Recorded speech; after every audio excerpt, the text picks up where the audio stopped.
اللہ کے پیارے نبی فرما رہے ہیں ابو ایوب کیا میں تمہیں صدقے کا راستہ بتاؤں؟ تم لوگوں کے درمیان جوڑ پیدا کیا کرو جب ان کی ناراضگی ہو جائے اور جب وہ آپس میں لڑ جائیں۔ کیوں نہ بھائیوں ہم بھی یہ عزم کریں، ہم اپنے رشتوں کو جوڑیں، ہم اپنے پیاروں کو جوڑیں، ہم اپنے رشتے ناتوں کو سینے سے لگائیں۔ ہاں خامیاں سب میں ہیں بھائیوں دوستوں، اچھائیاں دیکھیں، خامیوں سے خالی کوئی بھی نہیں ہے۔ میں بیٹھا ہوں نا آپ کے سامنے، مجھ میں بھی خامیاں ہوں گی، خالی کوئی بھی نہیں ہے۔ اس مجلس میں ہر شخص میں خامی ہوگی بھائیوں، 100% کوئی بھی نہیں ہے، خامی ہے۔ اور 100% تو اللہ نے بھی نہیں تقاضا کیا۔ اللہ نے فرمایا توبہ کرنے والے مجھے پسند ہے، یہ نہیں فرمایا بالکل پاک پسند ہے، فرمایا جو بار بار توبہ کرتے ہیں۔ اللہ کس سے کامیاب کر رہے ہیں؟ جن کی 51% آ جائے نیکیوں میں، 51% جس نے نیکیوں میں حاصل کر لی وہ کامیاب ہے اللہ کی نظر میں۔ 49% گناہ ہے، اللہ فرما رہے ہیں کوئی بات نہیں، اچھائیاں دیکھو، اچھائیاں کس کی زیادہ ہیں؟ تو بھائیوں اگر ہم اس نظر سے اپنے خاندان کو دیکھیں، بہن بھائیوں کو آج دیکھیں ایک ماں کی گود میں کھیلنے والے بہن بھائی،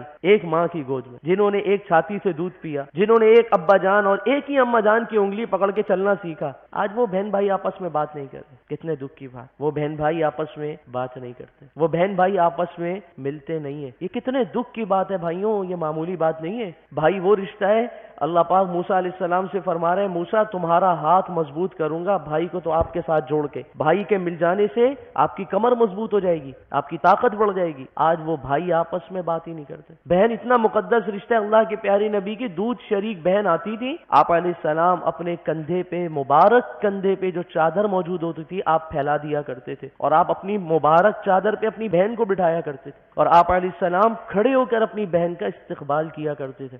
آج وہ بہن بھائیوں میں یہ محبت ہے، وہ اسی پہ ناراض ہو جاتے ہیں کہ بس تھوڑی چھوٹی چھوٹی باتوں پہ رشتے ختم۔ بھائی اگر بہن کی اچھائیوں پہ نظر کرے اور بہن اگر بھائیوں کی اچھائی پہ نظر کرے تو بھائیوں یہ خاندان بچ نہ جائے۔ خالہ کو احادیث میں الخالۃ بمنزلۃ الام، ماں کے درجے میں کہا گیا ہے۔